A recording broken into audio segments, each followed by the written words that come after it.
नमस्कार साथियों, बहुत बहुत स्वागत है आपका आज के इस वीडियो में, जिसमें हम समझेंगे Turkish invasion in India and establishment of Delhi सल्तनत। किस प्रकार से मोहम्मद गोरी और उसके बाद से दिल्ली सल्तनत या फिर सल्तनत की शुरुआत हुई भारत में, उसको हम आज के इस टॉपिक में समझेंगे। सेंट्रल एशिया में या वेस्ट एशिया में ऐसी क्या कंडीशंस बनी जिस वजह से जो गोरीज या गजनवीज थे उनको इंडिया में या भारत में आना पड़ा, और भारत में ऐसी क्या कंडीशंस बनी जिस वजह से वो भारत में आकर अपना साम्राज्य स्थापित करने में या फिर एम्पायर एस्टेब्लिश करने में सक्सेसफुल हो पाए। तो उन सारी सिचुएशंस को आज के हम वीडियो में समझने की कोशिश करते हैं। ये जो आप पीछे मैप देख पा रहे हैं, ये सेंट्रल एशिया का मैप है, और ये जो मैप आप देख पा रहे हैं ये सेंट्रल एशिया का मैप है, और इस साइड आप देख पा रहे होंगे ये है हमारा प्यारा भारत, ये रहा। तो अब हम समझते हैं सेंट्रल एशिया में या वेस्ट एशिया में ऐसी क्या सिचुएशंस बनी जिस वजह से भारत में गजनवीज या गुरीज का एस्टेब्लिशमेंट हुआ।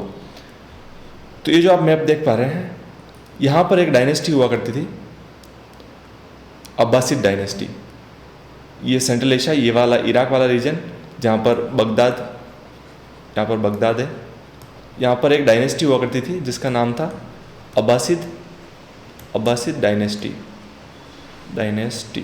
अब्बासिद डायनेस्टी का जो हेड होता था उसे कहा जाता कैलिफ या खलीफा, कैलिफ, जो कि मुस्लिम्स का रिलीजियस या पॉलिटिकल लीडर दोनों हुआ करता था। और अब्बासिद कैलिफेट के पास central Asia, west Asia, north Africa के आसपास का जो सारा एक बहुत बड़ा एम्पायर इनके पास था, ठीक है। और उस समय इंडिया की जो टेरिटरीज हुआ करती थी, इंडिया यहाँ तक एक काबुल, कांधार तक हुआ करता था, ये सारा इंडिया के अंदर आता था, ठीक है। और ये जो एरिया आप देख पा रहे हैं, ये एरिया, ये सारा जो है अब्बासिद डायनेस्टी के अंदर ये सारा एरिया आता था, ठीक है। फिर क्या हुआ, 9th सेंचुरी के आसपास ये जो अब्बासिद डायनेस्टी थी ये धीरे धीरे वीक होने लगी। वीक कैसे होने लगी कि जो इंटरनल सक्सेशन जो थे, यहाँ के जो सक्सेशन यानी उत्तराधिकार जो संघर्ष चला, एक अयोग्य शासकों की वजह से जो ये डायनेस्टी थी वो धीरे धीरे समय के साथ 9th सेंचुरी के आसपास कमज़ोर होने लगी। और इसी कमज़ोरी का फ़ायदा उठाकर जो इनके जो गवर्नर्स थे इस डायनेस्टी के, उन्होंने अपने आप को इंडिपेंडेंट घोषित करना या इंडिपेंडेंट चार्ज एज्यूम करना चालू कर दिया। जैसे उसका एक बेस्ट एग्जांपल है, अब्बासिद डायनेस्टी का ही एक रीजन था इधर ट्रांस ओक्सेनिया और ये इराक वाले रीजन में, यहाँ पर एक समानिद डायनेस्टी की स्थापना हुई। समानिद डायनेस्टी की यहाँ पर स्थापना होती है, ठीक है। वेट सेकेंड, यहाँ पर समानिद डायनेस्टी की स्थापना होती है। समानिद डायनेस्टी अब्बासिद डायनेस्टी के अंदर ही पहले गवर्नर हुआ करते थे, पर जैसे ही अब्बासिद डायनेस्टी कमज़ोर हुई उसके साथ इन्होंने अपने आप को इंडिपेंडेंट घोषित कर लिया, और जो ट्रांस ओक्सेनिया जो कि आज के समय में उज्बेकिस्तान में आता है, उस एरिया को ये रूल करने लगे, ठीक है। और समय के साथ यहाँ पर जो सेंट्रल एशिया की जो ट्राइब्स थी, जो कि 2 टाइप की हुआ करती थी, इस्लामाइज्ड तुर्क और नॉन इस्लामाइज्ड। एक तो वो जिन्होंने इस्लाम को अपनाया वो तुर्क, और वो ऐसी ट्राइब्स जिन्होंने इस्लाम को नहीं अपनाया वो थी नॉन इस्लामाइज्ड तुर्क्स। तो जो इस्लामाइज्ड तुर्क्स थे वो धीरे धीरे अब्बासिद कैलिफेट या अब्बासिद डायनेस्टी जो थी उनके महल में या उनके फोर्ट में एंटर करते हैं। एंटर किस प्रकार करते हैं, शुरू में वो पैलेस गार्ड की तरह जाते हैं। किसकी तरह? पैलेस गार्ड के रूप में वो एंट्री लेते हैं, और फिर जैसे जैसे डायनेस्टी वीक हो रही थी वो अपनी अपनी पोजीशंस को मजबूत करते गए। जैसे जो पैलेस गार्ड की तरह गए थे वो धीरे धीरे समय के साथ 9th सेंचुरी 10th सेंचुरी के आसपास जो है वो अपने क्या बोलते हैं किंग मेकर के रूप में, किंग मेकर के फॉर्म में वो आ गए थे, ठीक है। और जो अब्बासिद कैलिफेट था उनको बाय द टाइम उन्होंने जो इस्लामाइज्ड तुर्क्स थे, अब्बासिद कैलिफेट को इस्लामाइज्ड तुर्क्स थे, उन्होंने उनको रिप्लेस कर दिया, और एक नई डायनेस्टी की शुरुआत होती है। अब्बासिद कैलिफेट के बाद एक नई डायनेस्टी की शुरुआत होती है सेंट्रल एशिया में, जिसका नाम था सेल्जुक्स। क्या नाम था? सेल्जुक डायनेस्टी जो है वो ये वेस्ट वाले एशिया में रूल कर रही थी। ये जो आप एरिया देख रहे हैं, इससे इस साइड में वेस्ट में सेल्जुक डायनेस्टी रूल कर रही थी, और इस साइड में समानिद डायनेस्टी रूल कर रही थी। अब हुआ क्या, ये समानिद डायनेस्टी जो थी उन्हें नॉन इस्लामाइज्ड जो तुर्क थे, एक इस्लामाइज्ड तुर्क आ गया, दूसरा आ गया नॉन इस्लामाइज्ड तुर्क। तो नॉन इस्लामाइज्ड तुर्क भी अपने आप पोजीशन को स्ट्रॉन्ग करना चाहते थे, तो वो समानिद डायनेस्टी पर बार बार अटैक करने लगे। और इसी समय पे कुछ नए वॉरियर्स का राइज हुआ जिन्हें कहा गया गाजी वॉरियर्स। क्या कहा गया? गाजी वॉरियर्स का राइज हुआ। गाजी वॉरियर्स जो है वो धर्म के लिए लड़ते थे और नॉन इस्लामाइज तुर्क जो थे वो इस्लाम को ख़त्म करना चाहते थे, तो इसलिए गाजी वॉरियर्स वहाँ पर पिक्चर में आते हैं और वो नॉन इस्लामाइज तुर्क्स के खिलाफ लड़ते हैं। और इनिशियली वो समानिड डायनेस्टी जो थे उन्हीं के वेसल्स के रूप में काम कर रहे थे, पर जैसे जैसे समानिड डायनेस्टी वीक हुई, समानिड डायनेस्टी को, ये जो समानिड डायनेस्टी है, इस समानिड डायनेस्टी को किसने रिप्लेस कर दिया? इसको रिप्लेस किया गजनवीद से, गजनवीद्स ने। ठीक है, तो इस तरीके से ये सेंट्रल एशिया की पॉलिटिक्स चल रही है। इसको अपन वापस कंक्लूड करते हैं। कंक्लूजन में देखा जाए तो जो वेस्ट एशिया या फिर सेंट्रल एशिया में, सेंट्रल एशिया और नॉर्थ अफ्रीका, इस पूरे रीजन में एक डायनेस्टी रूल कर रही थी, उसका नाम था अब्बासिड डायनेस्टी। 9th सेंचुरी के आसपास ये डायनेस्टी वीक हुई, 9th सेंचुरी में ये डायनेस्टी वीक हुई, तो इसको रिप्लेस किया वहाँ पर इस्लामाइज्ड जो तुर्क थे, इस्लामाइज्ड ऐसे तुर्क जिन्होंने इस्लाम को अपना रखा था, इस्लामाइज्ड तुर्क्स ने अब्बासिड डायनेस्टी को रिप्लेस किया। और वो कौन थे? सेल्जुक्स। तो सेल्जुक डायनेस्टी आ गई अब्बासिड डायनेस्टी की जगह पे। वहीं जब ये अब्बासिड डायनेस्टी वीक हुई, उसी समय पे इनके जो गवर्नर्स थे, गवर्नर्स ने इंडिपेंडेंट चार्ज एज्यूम किया, यानी कि अपने अपने स्टेट्स अपने इंडिपेंडेंट, क्योंकि सबका एक हर कोई चाहता है कि मैं अपने एरिया को या अपने रीजन को रूल करूं। तो उसका बेस्ट एग्जांपल है समानिड डायनेस्टी, जो कि समानिद डायनेस्टी। तो समानिड डायनेस्टी जो है वो ट्रांस ऑक्जेनिया वाले रीजन को रूल करने लगी, जो कि आज के टाइम में उज़्बेकिस्तान में आता है, आज के टाइम में उज़्बेकिस्तान में आता है। इस एरिया को जो है समानिड डायनेस्टी रूल करने लगी। फिर क्या होता है, समानिड डायनेस्टी को धीरे धीरे जो नॉन इस्लामाइज्ड तुर्क थे वो इनको चैलेंज करने लगे, यानी कि इन पर अटैक्स करने लगे। तो उस समय गाजी वॉरियर्स का राइज हुआ। किन वॉरियर्स का? गाजी वॉरियर्स का। और इन गाजी वॉरियर्स ने बाद में जाकर समानिड डायनेस्टी को रिप्लेस किया और गजनी वाला जो एरिया का है वहाँ पर गजनवी डायनेस्टी या गजनी डायनेस्टी का स्थापना हुई। ठीक है, तो ये तो था बेसिक जो वेस्ट एशिया में पॉलिटिक्स चल रही थी उसका कंक्लूजन। अब देखते हैं अपन वहीं इधर अपन देखें सेल्जुक्स है। सेल्जुक्स के बाद धीरे धीरे सेल्जुक्स भी धीरे धीरे आगे जाकर वीक होंगे और सेल्जुक्स को रिप्लेस करेंगे ख्वारिज्म। जब गुरिद्स आएंगे उस समय ख्वारिज्म एम्पायर सेल्जुक्स को रिप्लेस करेगा, जो कि 11th सेंचुरी में 12th सेंचुरी के आसपास का टाइम होगा। ठीक है, फिर अपन देखते हैं राइज ऑफ गजनवी। अभी अपन ने देखा था कि ट्रांस ऑक्जेनिया वाले रीजन में सम्मानित डायनेस्टी रूल कर रही थी।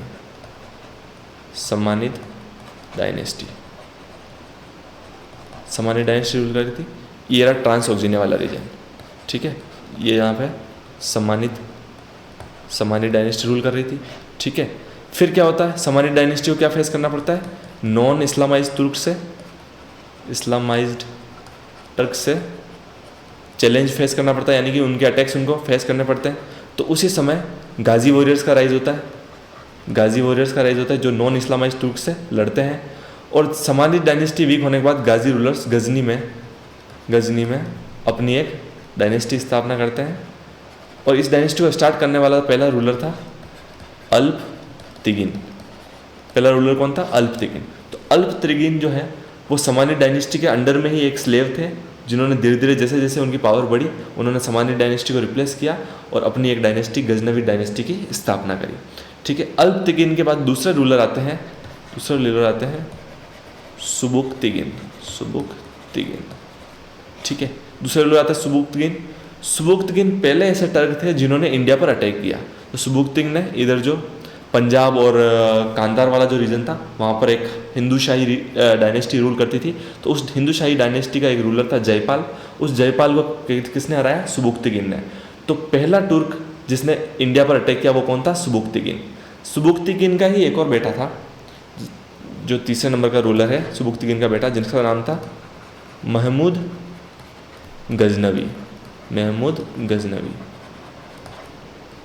गजनवी ने जो अब्बासिद कैलिफेट था उसके सामने एक शपथ ली थी या एक प्लेज ली थी कि मैं हर साल इंडिया को अटैक करूंगा। और Mahmud Ghaznavi first first Islamic ruler था जिसने सुल्तान के टाइटल को अडॉप्ट किया। सुल्तान क्या होता है? जो खलीफा होता है, इस्लामिक खलीफा या कैलिफेट जो होता है, उसका जो रिप्रेजेंटेटिव होता है उसे सुल्तान कहा जाता है। ठीक है। तो महमूद गजनवी इंडिया पर अटैक करते हैं। महमूद गजनवी यहाँ पर एक हिंदूशाही रूलर, मैंने आपको बताया था, हिंदूशाही डायनेस्टी थी, उसके एक रूलर थे, हिंदूशाही डायनेस्टी के आप रूलर थे जयपाल को 1001 में ये हराते हैं बैटल ऑफ पेशावर में। और जो पंजाब और वेस्ट का जो रीजन था मेन सिंध का, वो जो है महमूद गजनवी अपने कब्जे में ले लेते हैं। फिर उसके बाद जयपाल के बेटे होते हैं Anandpal. Wait a second. Jaipal के बेटे थे आनंदपाल को उन्होंने 1009 एडी में एक बार फिर से हराया। और जो इंडस रिवर के जो वेस्ट का जो पूरा एरिया है, यहाँ पे इंडस रिवर आपको पता होगा इधर चालू होती है इधर जाती है, तो इंडस के वेस्ट का पूरा एरिया किसने ले लिया था? महमूद गजनवी ने। ठीक है। फिर उसके बाद महमूद गजनवी के इंडिया में क्या क्या कैंपेन्स हुए? तो महमूद गजनवी ने इंडिया में 17 टाइम्स अटैक किया। ठीक है। उनके जो मेन अटैक्स थे वो था 1018 एडी में, यानी 1018 एडी में इन्होंने कन्नौज एंड मथुरा पर अटैक किया। कन्नौज और मथुरा को पूरी तरीके से लूट लिया, इस पूरी सिटी को बर्बाद कर दिया। अच्छा, एक महमूद गजनवी भारत में आकर ये लूटपाट क्यों कर रहे हैं?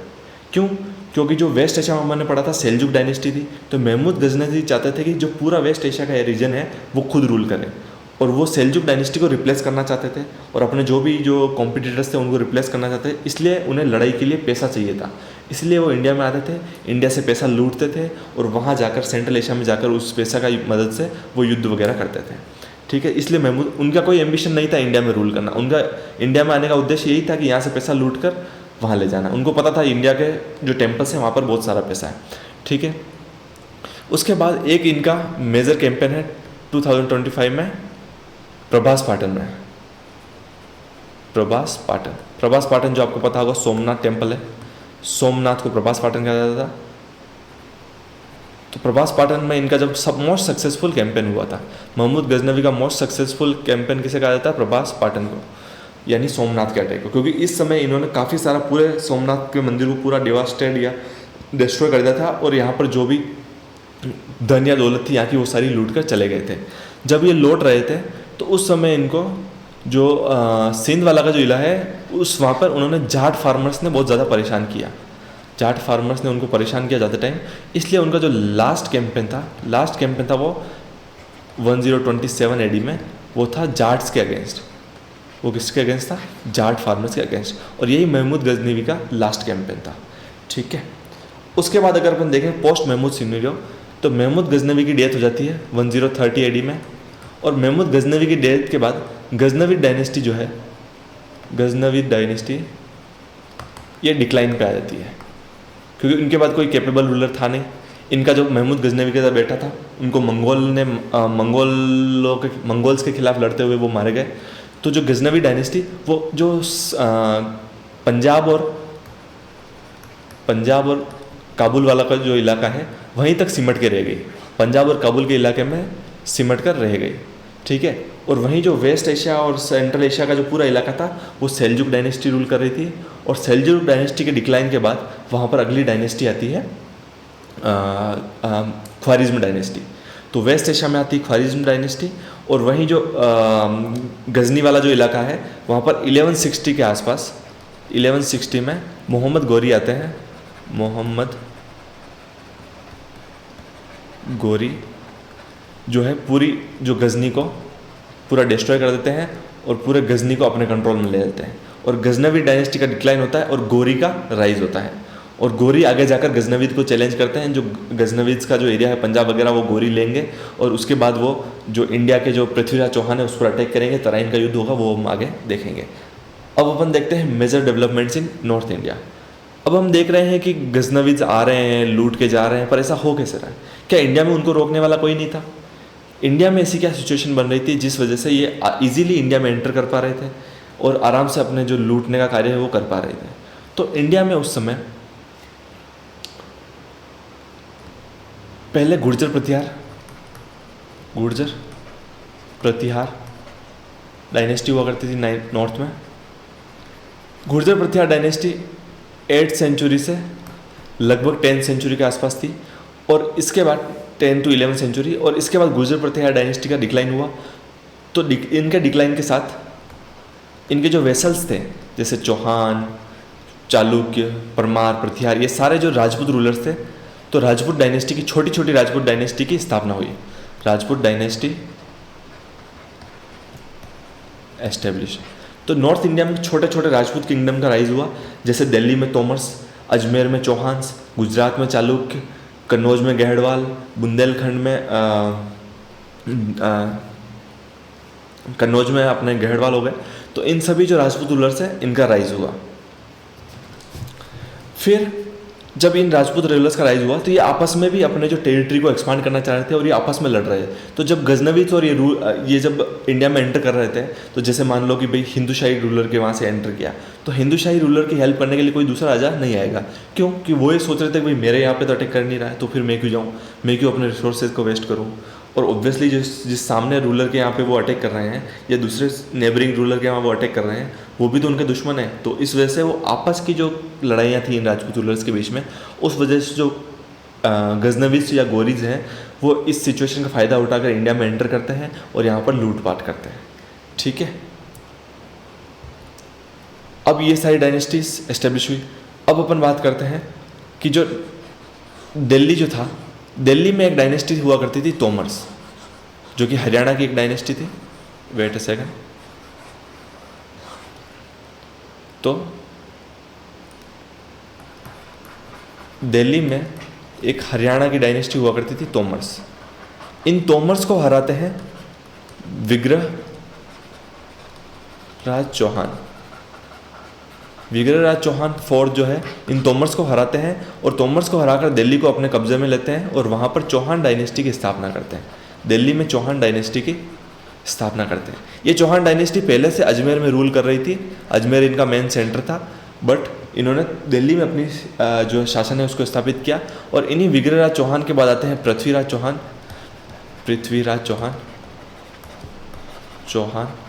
जो कि 1178 AD से 1192 तक रूल करते हैं, जब तक गोरी इंडिया में अटैक नहीं करते हैं। ठीक है, इस समय तक पृथ्वीराज चौहान रूल करते हैं। पृथ्वीराज चौहान के टाइम में मोहम्मद गोरी, जो तबर हिंद वाला इलाका है, सिंध जो कि आज के टाइम में पाकिस्तान में आता है, तबर हिंद, उस रीजन को लेकर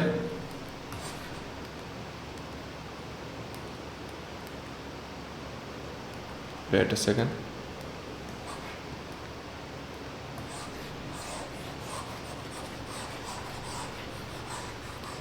अपन पढ़ते हैं पृथ्वीराज चौहान की history.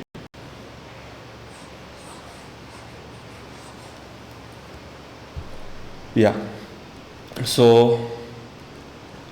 Prithviraj Chauhan 1178 to 1192 AD। Prithviraj Chauhan के टाइम में मोहम्मद गोरी जो है तबर हिंद वाला जो इलाका होता है, तबर हिंद वाले इलाका को कंट्रोल करने की कोशिश करता है। वहीं पृथ्वीराज चौहान भी उस इलाके को अपने कब्जे में रखना चाहते थे। इसलिए 1191 में फर्स्ट बैटल ऑफ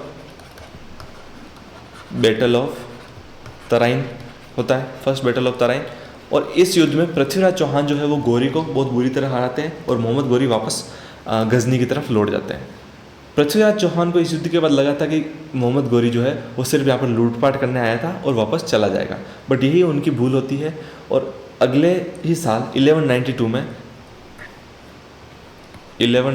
में गजनवी वापस आते हैं और सेकंड बैटल ऑफ तराइन होता है, सेकंड बैटल ऑफ तराइन। और इस युद्ध में मोहम्मद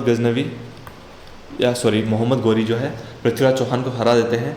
और उसके बाद से वो यहाँ पर अपने जो गुलाम थे कुतुबुद्दीन ऐबक और बख्तियार खिलजी, इनको यहाँ पर स्थापित करके और अपनी एक डायनेस्टी की शुरुआत करते हैं और ये वापस गजनी की तरफ चले जाते हैं।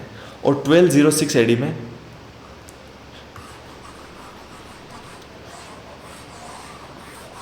1192 में पृथ्वीराज चौहान को हराते हैं। उसके बाद 1194 में एक बैटल ऑफ चंदावर में जो कन्नौज के जयचंद गढ़वाल थे उनको हराते हैं।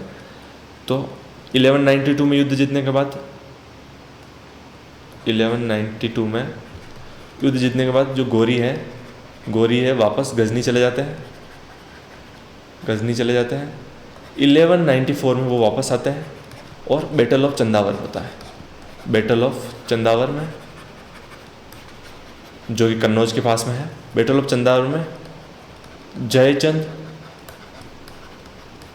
गढ़वाल को जो है मोहम्मद गोरी हराते हैं और उसके बाद दिल्ली सल्तनत की स्थापना होती है। दिल्ली सल्तनत की स्थापना करने के बाद वो वापस चले जाते हैं। वो इंडिया को अपने दो जो गुलाम थे कुतुबुद्दीन ऐबक और एक बख्तियार खिलजी इनको सौंप कर वापस उधर चले जाते हैं। 1206 में जब मोहम्मद गोरी की डेथ होती है तो कुतुबुद्दीन ऐबक लाहौर से एक दिल्ली सल्तनत की स्थापना करते हैं या सल्तनत की शुरुआत करते हैं, दिल्ली सल्तनत। 1206 में कुतुबुद्दीन ऐबक अपने आप को इंडिपेंडेंट घोषित करते हैं और उसके बाद से वहीं से इंडिया में सल्तनत डायनेस्टी की शुरुआत होती है। तो यही था Turkish invasion and establishment of Delhi सल्तनत। इस वीडियो में हमने देखा कि किस तरीके से सेंट्रल एशियन पॉलिटिक्स जो है वो इंडिया में जो सिचुएशन है उसको अफेक्ट करती है। सेंट्रल एशिया की जो पॉलिटिक्स हो रही थी उस वजह से गजनवीज और गोरी इंडिया में आते हैं। इंडिया की जो सिचुएशन थी उस समय स्केटर्ड यानी छोटे छोटे राज्यों में बटा हुआ था इंडिया, तो उस सिचुएशन का फ़ायदा उठाते हैं। इंटरनल कॉन्फ्लिक्ट्स का फ़ायदा उठाते हुए गजनवीज इंडिया में घुसते हैं, लूटपाट करते हैं। उसके बाद गोरीज आते हैं, गोरीज अपनी डायनेस्टी को स्थापित करते हैं और तभी उसके बाद से ही सल्तनत डायनेस्टी की शुरुआत होती है। सल्तनत में पहले स्लेव डायनेस्टी आती है, फिर खिलजीज आते हैं, फिर ऐसे करते हुए तुगलक, सैयद, लोदीज आते हैं, उसके बाद मुगल्स आते हैं और इस तरीके से दिल्ली सल्तनत की शुरुआत होती है। That's it for today. Thank you so much for watching video.